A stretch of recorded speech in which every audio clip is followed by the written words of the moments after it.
नमस्कार किसान भाइयों, आज की सबसे बड़ी और राहत भरी खबर है भारत की खाद्य सुरक्षा से जुड़ी। क्या आप जानते हैं देश में गेहूं का भंडारण 4 साल के अपने उच्चतम स्तर पर पहुंच गया है। जी हां, 2021 के बाद सरकारी गोदामों में इतना गेहूं जमा है। भारतीय खाद्य निगम के गोदामों में 1 अक्टूबर तक गेहूं का स्टॉक सितंबर की तुलना में लगभग 4% घट गया है। यह जून के बाद लगातार 5वां महीना है जब गेहूं के भंडार में कमी दर्ज की गई। इसके बाद वार्षिक आधार पर गेहूं का भंडारण लगभग 35% अधिक बना हुआ है, जो अक्टूबर की शुरुआत के लिए पिछले 4 सालों में सबसे ऊंचा स्तर पर है।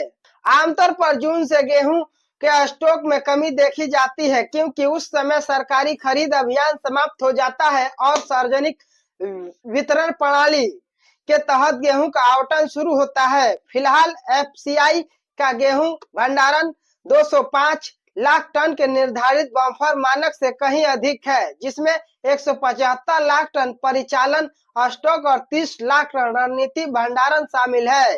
विशेषज्ञों के अनुसार इस साल न्यूनतम समर्थन मूल्य में बढ़ोतरी के कारण सरकारी खरीद में मजबूती आई, जिससे गेहूं का स्टॉक वार्षिक आधार पर ऊंचा बना रहा। सरकार ने जून 2025 में समाप्त हुई रबी विपणन सत्र के दौरान 301 लाख टन गेहूं खरीदा, जो पिछले साल के 266 लाख टन की तुलना में अधिक है। इस बार उत्पादन भी अच्छा रहा, जिससे सरकार और निजी व्यापारियों दोनों के पास पर्याप्त स्टॉक उपलब्ध है। कुल मिलाकर 1 अक्टूबर को भारतीय खाद्य निगम के पास 676 लाख टन खाद का स्टॉक था, जो पिछले साल की समान अवधि के 548 लाख टन की तुलना में अधिक है।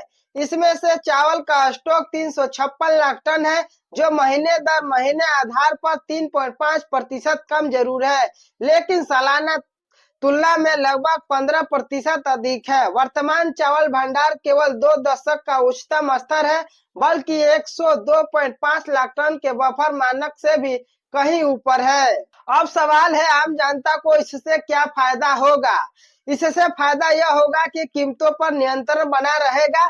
इतने बड़े स्टॉक का मतलब है कि त्योहारी मौसम में यह जब भी कीमतें बढ़ेंगी, सरकार खुले बाजार में गेहूं बेचकर महंगाई पर रोक लगाएगी। खाद्य सुरक्षा को निर्देश, यह स्टॉक भारत की खाद्य सुरक्षा को मजबूत करता है और देश को आयात की संभावना से जरूरत से बचाता है। धन्यवाद, मिलते हैं अगले वीडियो में।